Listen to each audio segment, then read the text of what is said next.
If I told you 15 years ago that Chevy's entry-level sedan would come with 10 standard airbags, you'd say I was out of my mind.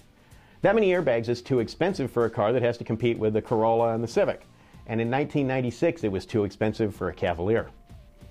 So what's this with people saying the new CAFE regulations will cost thousands of dollars, destroy jobs, and excise liberty from the face of the earth? I'm tired of people estimating what the cost of the 2025 CAFE will be by pulling numbers out of their, you know. The estimates quoted range from about $2,000 of incremental cost to over $9,000.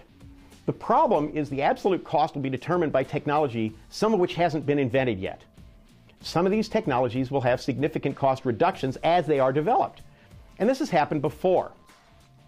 Honda developed something called CVCC, and they did this to reduce emissions and basically do it without a lot of expensive costs. It was a new cylinder head, and it worked really well. General Motors and the rest of the industry was pursuing catalytic converters to treat the exhaust after combustion. Now, in 1972 and 73, when these technologies were being developed, catalytic converters were absurdly expensive because they used platinum. And platinum was primarily a jewelry material. It was not mined in large numbers, and it was very expensive. So if you looked at the analysis then, you'd say, yeah, that's too expensive. We can't put platinum in the exhaust pipe of a car. Let's do CVCC cylinder heads. Well, it turned out that CVCC was a stopgap. They had to put converters on them anyway, and as you increased the number of catalytic converters, believe it or not, more platinum was mined, and it adjusted the cost. The same thing is true when we talk about the technology that's going to be required to meet emission standards in 2025. A lot of this stuff hasn't been developed yet and probably won't be until, 2020 or 2021. Let's say the incremental cost to get to the 2025 level is $5,500, which is an average of the numbers, but we've pulled that one out of our you-know-what as well. And that's over 15 years, because we're not going to have the solution now using 2025 technology.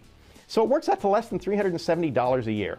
Telematics and driver assistance systems alone are going to add more cost per year to a vehicle than that. This is crazy. You know, we're talking about an industry that doesn't really know how much gas is going to cost and where we're going to get our petroleum or a petroleum substitute. So don't give me absolute numbers of cost. Some of the cost will go up. The cars will cost more than they do now, but $9,000, this is absurd.